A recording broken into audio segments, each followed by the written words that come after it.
Hi friends, welcome back to my channel. Also, welcome to the 6th day of Bookmas.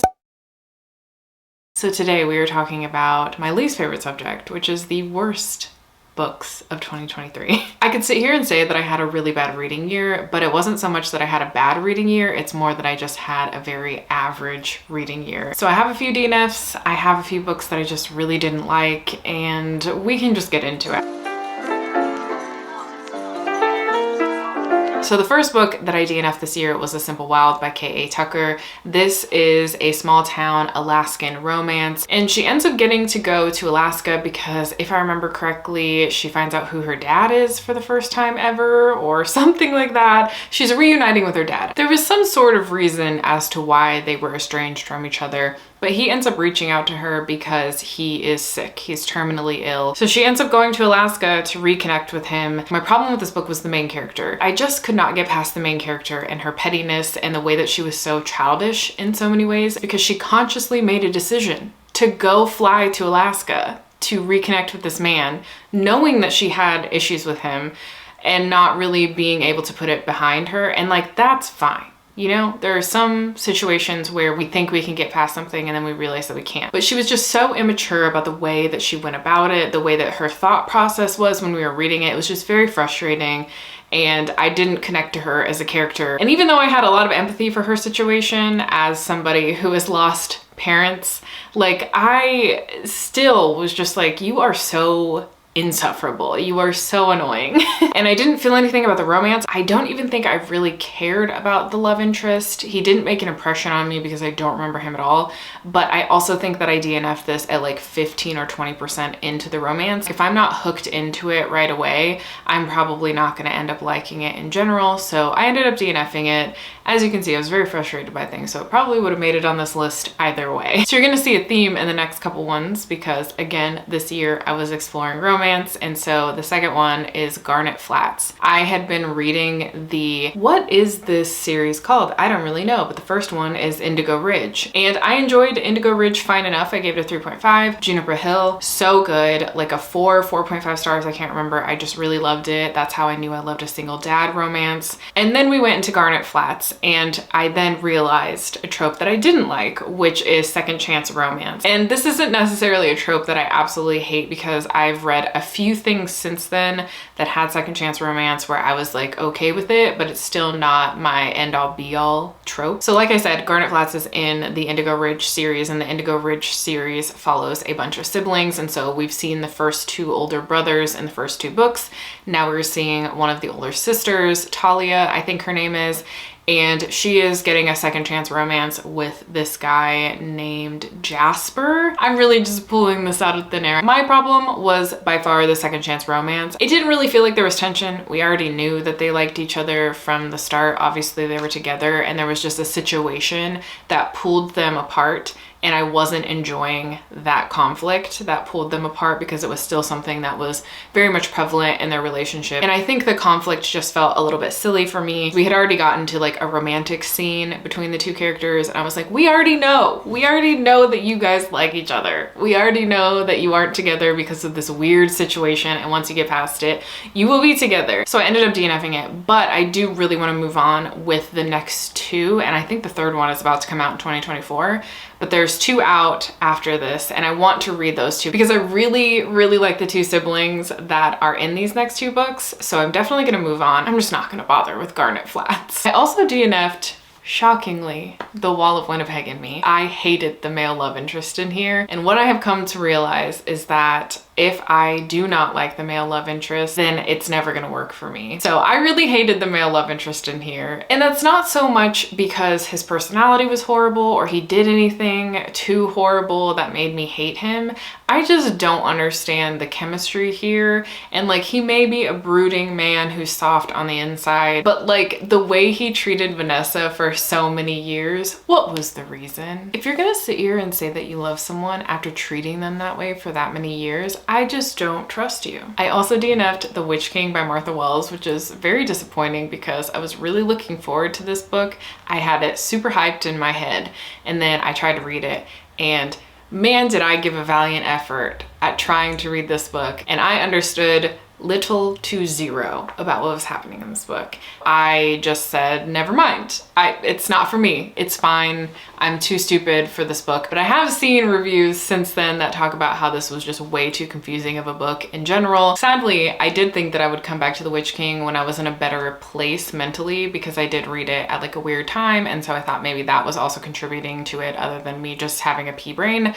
But since then I've seen reviews and I just don't think I'm ever gonna have the brain capacity for that book. And this last one, y'all are gonna know this already if you watched the Goodreads video. I DNF'd A Day of Fallen Night. Basically, this is a prequel to Priory of the Orange Tree. I DNF'd Priory of the Orange Tree, and I would not have picked up A Day of Fallen Night if it weren't on the top 10 for Goodreads, because I had known that maybe Samantha Shannon wasn't the author for me.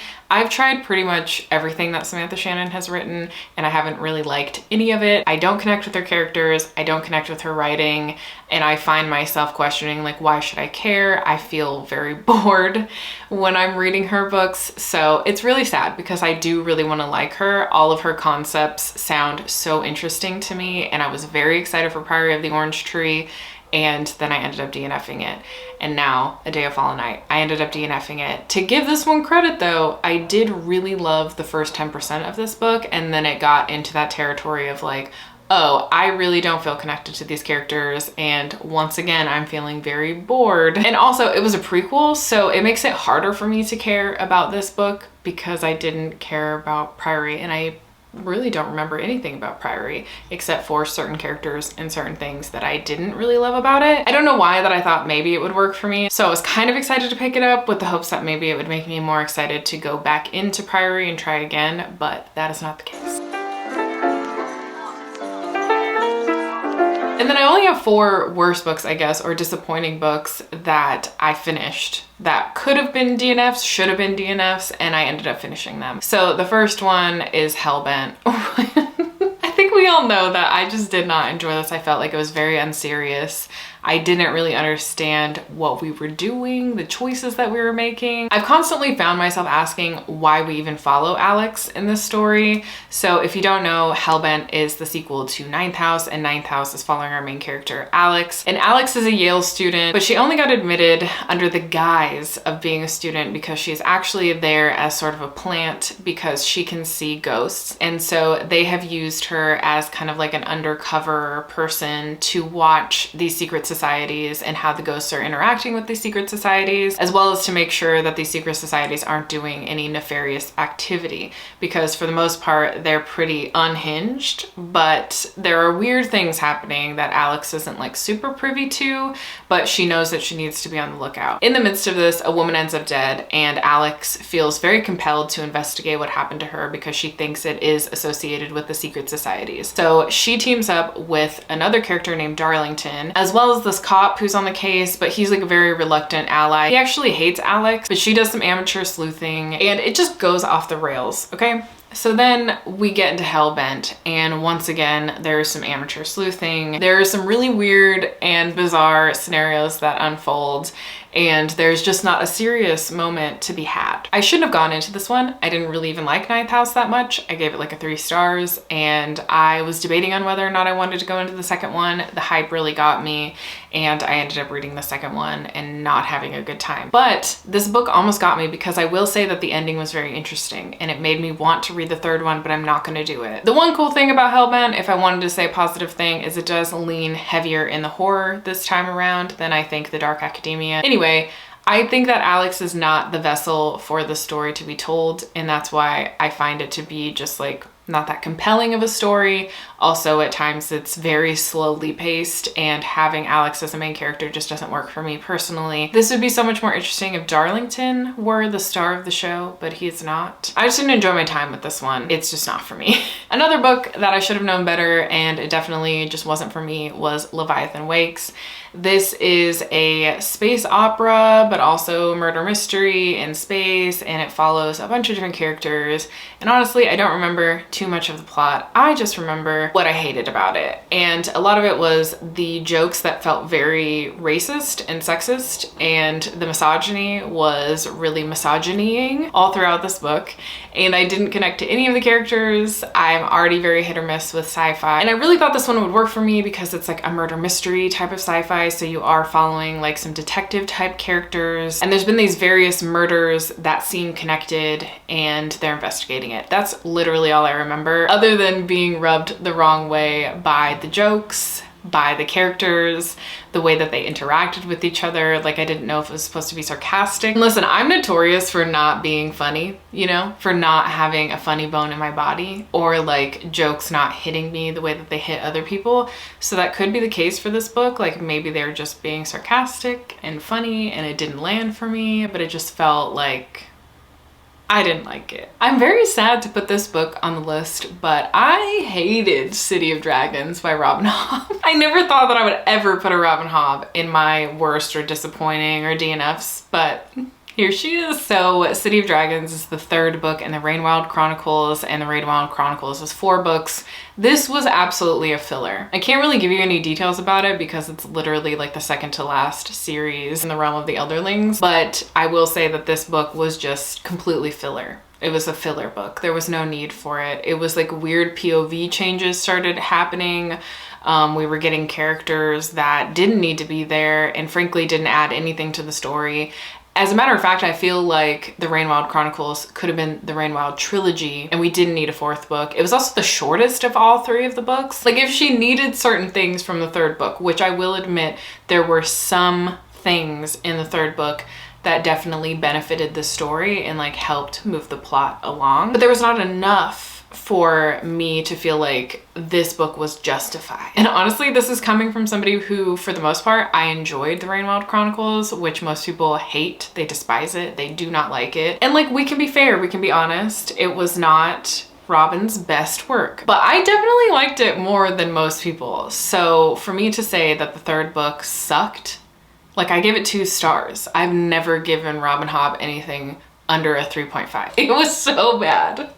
So bad. Anyway, I'm glad that I'm on the last trilogy. I'm actually on the very last book and I keep putting it off. I feel also very bad about putting this one on the list because this was a recommendation from one of my patrons, Nat. And I know that this is a book that's like hit or miss for people generally. And they even said they didn't know where I would land with this, but they hoped that I liked it. Unfortunately, I didn't, which I thought that I would because I really like weird girl literary fiction. This one, not so much. Again, it could go back to me notoriously not being funny. I really didn't like this book. It really rubbed me the wrong way. And I know it's sarcasm, okay? I know it's satire. I know that we are having a depiction of 2 types of depression because I'll just describe it for you. Our main character, she is going through depression and she is deciding to work through her depression by letting go of the world. She is unplugging from the world and she is taking pills to kind of let herself relax and rest for however long she needs to. She has a best friend who is kind of the other depiction of depression. She is depressed, but she's the one that instead of cutting off the world, she tries to kind of keep up with everything in life. And you are seeing 2 sides of depression. There are a multitude of depression, but this is just depicting 2 sides of 2 millennial women having depression and their very toxic relationship with one another. Their friendship is horrific. The way that they talk about each other, the way that they interact with one another is really awful. And I know again that this is satire and I know underlying what this was trying to do, but for me it just made me feel really uncomfortable because I don't have those type of relationships with my women friends. I just can't be in competition with them. I want them to succeed at everything. It was just hard for me to read. It made me very uncomfortable. I didn't find it to be funny at all and I didn't really love the writing, but again, it was just one of those things that it wasn't for me. I realized that I actually do have another one. I think I said at the beginning I had 4, but I have a 5th one and it is The Unmaking of June Fair. I just recently read this and the more time that I've I've taken away from this book, the more I realize how much I really dislike it. So we have this main character named June Farrow. She comes from a long line of women who have a curse,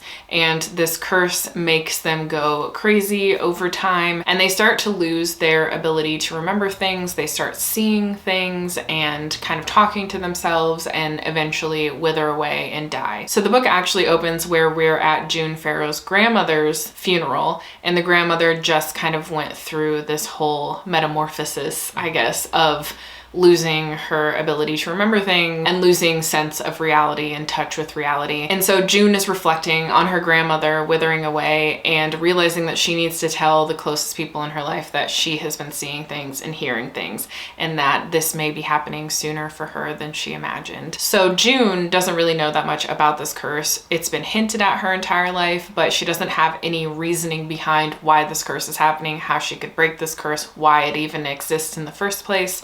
And we already know from the synopsis. If you don't want to know, I'll have you skip to maybe some of the reasons that I don't like this, but it's kind of connected to this. So I'm going to put a timestamp to where you can just go to the end when I'm done talking about this if you don't want to know anything about this book at all. So basically this is in the synopsis. So if you did read the synopsis, then you would already know this. But if you didn't, then this is a time travel book, which I guessed from the beginning. I actually didn't read the synopsis, but I guessed from the very beginning just based on the way she was talking about things and talking about her history with her mother, because we know that June was left in this town to be raised by her grandmother, and her mother just disappeared, and there's lots of rumors about her mother, etc., etc. And so I kind of knew from that this was probably a time travel book, and it is a time travel book, and she ends up time traveling back to the 1950s.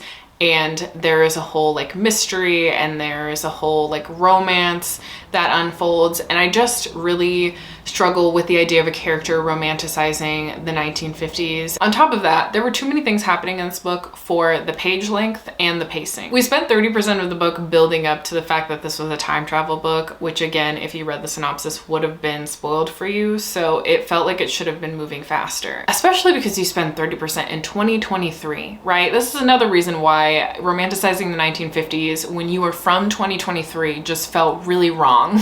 I felt really wrong and really off. This was a tough one. It was definitely one of my least favorites of what I read for the Goodreads Choice Awards, and it's the only reason I read this one. So yeah, this ended up being extremely disappointing, and I think in the video I gave it a 3 stars, but again, having more time away from it, I definitely would give this like a 2.5 stars. And really that 0.5 is simply because I did think that the atmosphere was there. I really, really liked the atmosphere, and I really wanted to like the time traveling aspect to it, which I did for the most part when we get to the 1950s and we start discovering more about the time travel. And while there's not a clear explanation of everything having to do with time travel, I do think we get a well enough explanation to where you can feel satisfied. But otherwise, I didn't really enjoy the ending. I didn't really enjoy the murder mystery aspect that was literally solved within pages. And just the 1950, why did we choose that? So yeah, that was my worst of 2023. Again, this year was just more average than bad reads. It wasn't a lot of horrible reads that were extremely memorable because of how bad they were. I just had a lot of average reads, or reads that I was like, I don't want to read this, and I DNF'd it. So here's hoping that 2024 is a better reading year for all of us. Okay, I'm manifesting this for all of us. Let me know down below some of your worst books or disappointing books or DNFs. I would love to know in chat. But if you've made it this far and you want to leave an emoji, feel free to leave the little star emojis or any type of stars emoji. And I'll talk to you tomorrow for the last day of Bookmas. Bye, friends.